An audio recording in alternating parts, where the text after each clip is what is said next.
यदि आपको एक नई हेडलाइन दिखे एक स्पेस फ्लाईबाई के बारे में, तो आप हतप्रभ ना हों। इस हफ्ते जो अंतरिक्ष में घटना होने वाली है वो पृथ्वी के लिए ना तो हानिकारक है और ना ही उससे कोई विनाश लीला सामने आने वाली है। सच तो यह है कि 5 मार्च से 6 मार्च के बीच जो बहुत बड़ा सा पत्थर पृथ्वी के पास से गुजरेगा वो एक एस्टेरॉइड है। एस्टेरॉइड्स, जिनको हम कभी कभी छोटे प्लैनेट भी बोलते हैं, वो रॉक्स यानी पत्थर के बड़े बड़े टुकड़े होते हैं और ये तब बने होते हैं जब हमारे सौर मंडल की संरचना हुई थी लगभग 4.5 अरब साल पहले। सच तो यह है कि हमारे सौर मंडल में करोड़ों करोड़ों अरबों ऐसे एस्टेरॉइड्स हैं। अधिकतर एस्टेरॉइड्स सूर्य की परिक्रमा करते हैं। मंगल और बृहस्पति के बीच एक छोटा सा एरिया है जिसको हम मेन एस्टेरॉइड बेल्ट बोलते हैं, वहां पर। और इस एस्टेरॉइड जिसकी हम बात कर रहे हैं, इसका नाम एपोफिस है और ये पृथ्वी के पास से गुजरेगा।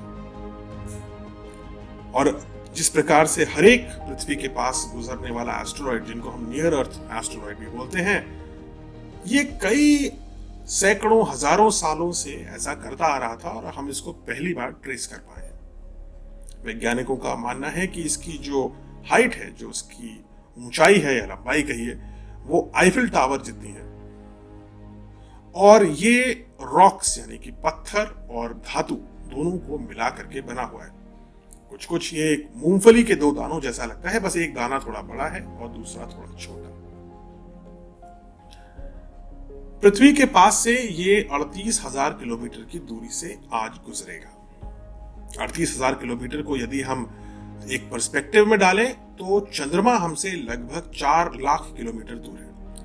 यानी कि एपोफिस चंद्रमा के मुकाबले 10 गुना करीब से गुजरेगा और 340 मीटर चौड़ाई की इस पत्थर को अगर इतने पास से गुजरेगा तो ये एक काफी क्लोज कॉल है। इनफैक्ट अब तक की ऑब्जर्व चीजों में, अब तक की जितने भी हमने धूमकेतु और एस्टेरॉइड्स ऑब्जर्व किए हैं, उनमें बड़े एस्टेरॉइड्स के मामलों में ये सबसे क्लोजेस्ट अप्रोच है प्लैनेट अर्थ की किसी एस्टेरॉइड से।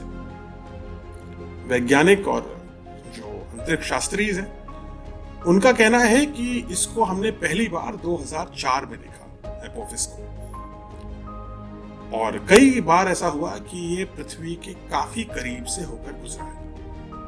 13 अप्रैल 2029 यानी अब से तकरीबन 8 साल बाद एक ऐसा ही मौका आने वाला है जब ये पृथ्वी के इतना करीब गुजरेगा कि जो हमारे ऊंचाई पर स्थित सैटेलाइट्स हैं, जो हमारे अंतरिक्ष में हमने यान छोड़े हुए हैं, ये उनके भीतर से होता हुआ गुजर जाएगा। और उस समय ये पूरी तरीके से आप अंतरिक्ष में इसको देख पाएंगे एक बड़े से लाइट के रूप में, और उसकी वजह से शायद धरती की जो टाइड्स हैं, जो लहरें हैं, उन पे भी थोड़ा प्रभाव पड़ेगा।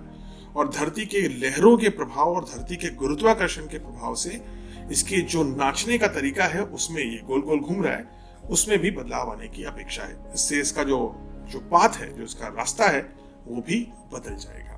बट ये बात है 2029 की। अब अपोफिस जो देख रहे हैं आप, अपोफिस एस्टेरॉइड 30,700 मीटर प्रति सेकंड की रफ्तार से धरती के करीब से निकलेगा।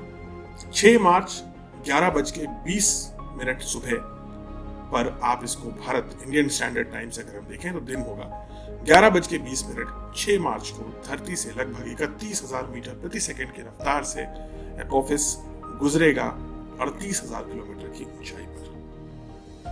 चिंता की बात नहीं है, ये धरती से दूर निकल जाएगा, इसलिए आपको पैनिक नहीं करना है, कैरी ऑन है, देखते रहिए। एपोफिस हमारे बगल से एक हमारा विजिटर है जो हमें छूता हुआ निकल जाएगा।